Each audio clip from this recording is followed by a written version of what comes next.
No quadro Talentos da PUC de hoje, destaque para o aluno da universidade que é apaixonado por um instrumento de cordas. É daqui a pouco. Puzzle Hunt, uma divertida competição que agitou o campus Coração Eucarístico.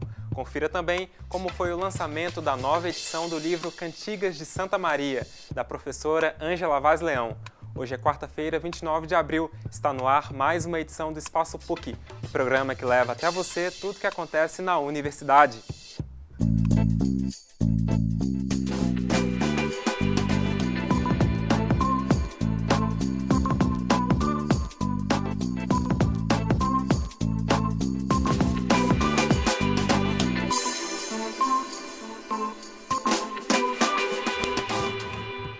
Olá, boa tarde.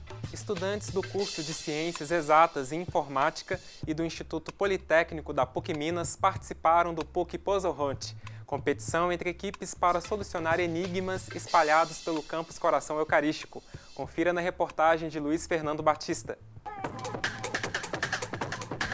A competição foi iniciada.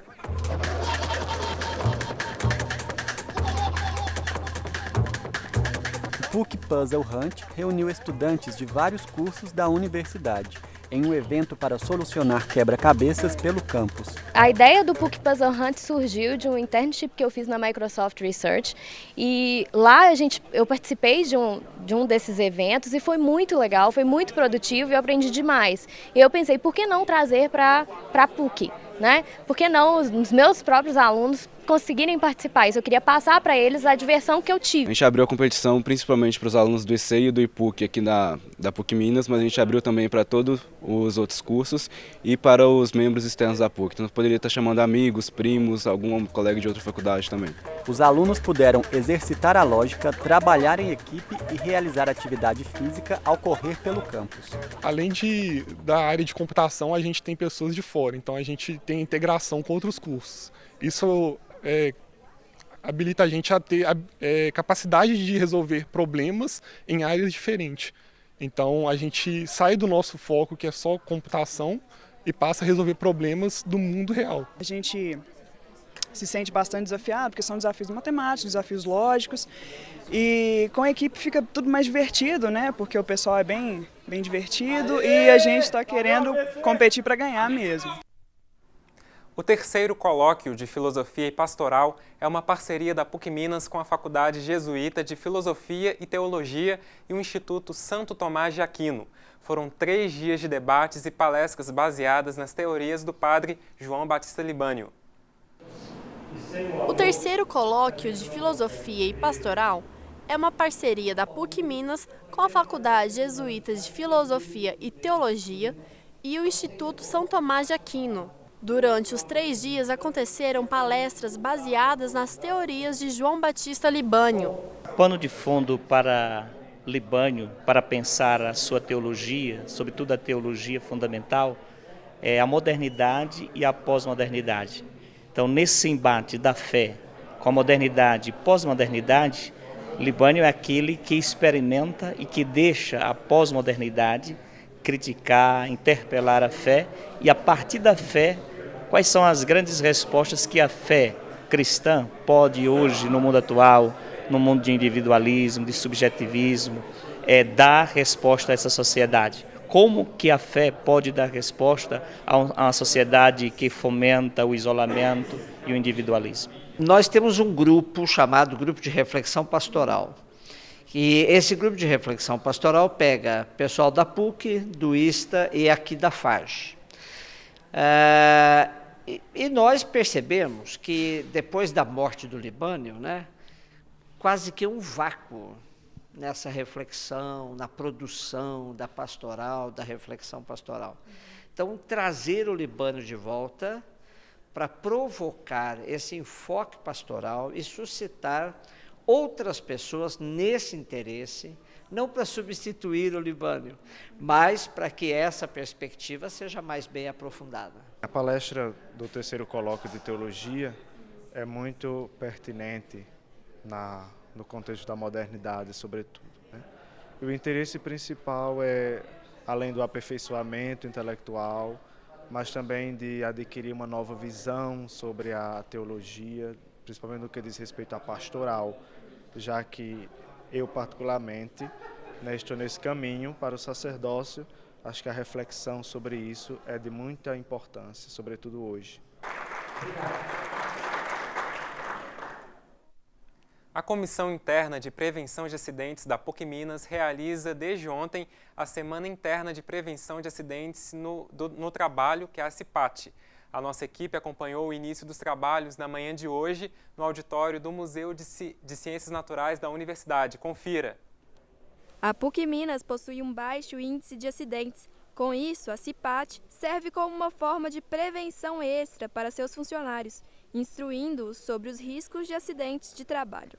O objetivo é exatamente conscientizar o trabalhador da universidade para que ele evite qualquer tipo de perigo durante a sua jornada de trabalho. A CIPAT também oferece orientação sobre o material de proteção necessário para cada atividade, palestras sobre saúde, atividades culturais e sorteios. Uma programação dinâmica e atraente aos colaboradores da PUC Minas. A gente tem várias palestras ligadas à área de saúde, como prevenção de cânceres, para que o trabalhador tenha uma melhor condição de trabalho aqui na universidade.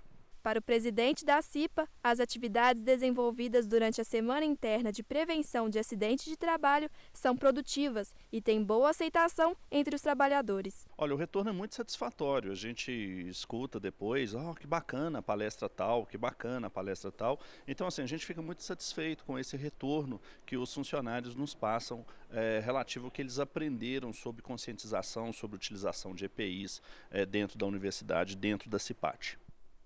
Foi lançada no Espaço Cultura e Fé da PUC Minas Coração Eucarístico a segunda edição do livro Cantigas de Santa Maria, uma nova versão ampliada e revisada pela professora do curso de Letras, Ângela Vaz Leão. Nossa equipe esteve lá, veja só. O livro Cantigas de Santa Maria, de Afonso X, o Sábio, reúne poemas escritos em galego-português no século XIII pelo rei da Espanha. Dom Afonso X deixou uma obra impressionante.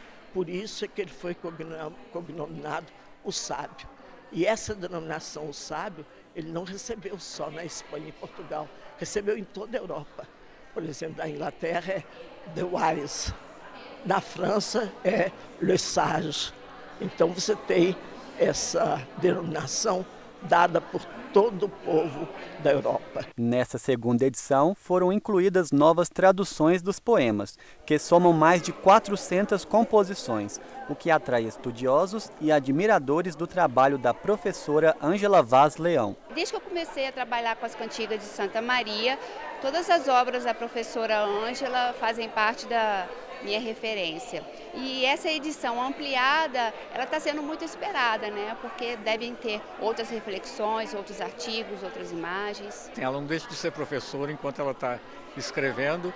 E é importante isso em termos, para ser um bom professor, né? Precisa de conhecer um assunto, dominar um assunto, saber expor e provocar no aluno, no recebedor, empatia. Eu acho que ela sabe fazer isso de uma forma magistral. Violoncelo, instrumento visto normalmente nas orquestras, pode ser encontrado na companhia de um estudante do curso de Física da universidade.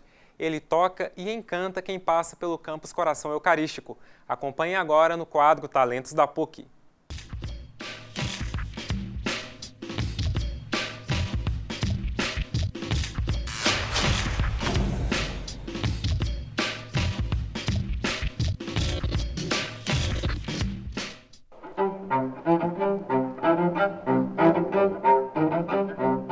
Meu interesse pelo violoncelo surgiu aos 14 anos, né, quando eu fui na instituição chamada Sociedade Musical Santa Cecília de Sabará, e eu fui, na verdade, com interesse com violino, por incrível que pareça. E no dia que eu fui fazer a minha inscrição para ter aulas e tudo mais de instrumentos, estava tendo aula de violoncelo. E enquanto eu aguardava ser atendido, eu assisti um pedaço daquela aula e eu achei muito bacana, assim, falei, poxa, que instrumento legal. E aí, quando eu efetivamente fui fazer minha inscrição, eu troquei de instrumento e escolhi o violoncelo e desde então comecei a fazer aulas de violoncelo.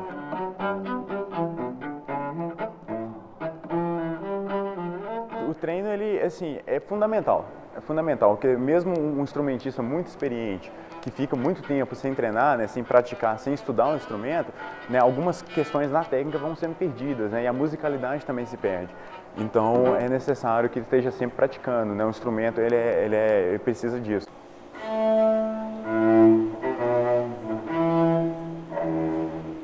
Uma das áreas da física que assim, a física se preocupa em estudar é a parte de acústica, né, a parte de ondas, e aí entra justamente essa parte da música, né? Então a física, que é o curso que eu faço, ele tem uma aplicação no que começou como meu hobby, que é da violoncelo, né, da música. Então acaba que nesse sentido a gente consegue encaixar um com o outro, né, porque uma área que a física estuda é justamente isso, então isso é muito bom, né, um acaba ajudando o outro. Beethoven, né, que é um grande compositor e tudo mais, ele tinha uma frase que assim, é 10% talento e 90% transpiração. Então eu acho que assim, quando a gente tem uma meta, tem um objetivo, né, seja quais forem as dificuldades, né, por maiores que sejam, acho que a gente não pode deixar de correr atrás, não pode deixar de tentar. Né? Então qualquer pessoa que assim, eu quero aprender um instrumento, por exemplo, no caso do violoncelo agora. O violoncelo sim é um instrumento muito técnico, um instrumento difícil sim, né, como qualquer outro.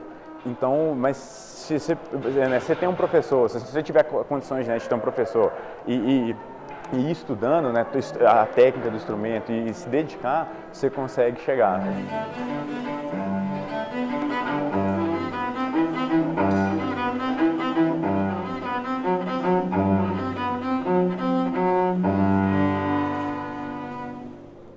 Meu nome é Gabriel Arthur, meu hobby é tocar violoncelo e eu faço física na PUC Minas.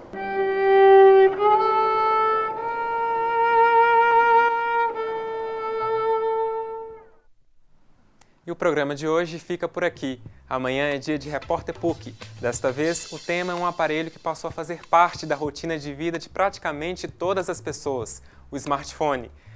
O aparelho pode ser usado para diversão, trabalho e muitas outras coisas. Será que podemos viver sem essa tecnologia? Maria Helena Bandeira e eu vamos mostrar como esse aparelho interfere na vida das pessoas e teremos convidados que vão ajudar a esclarecer os aspectos comportamentais e usuais relacionados ao tema. Não perca!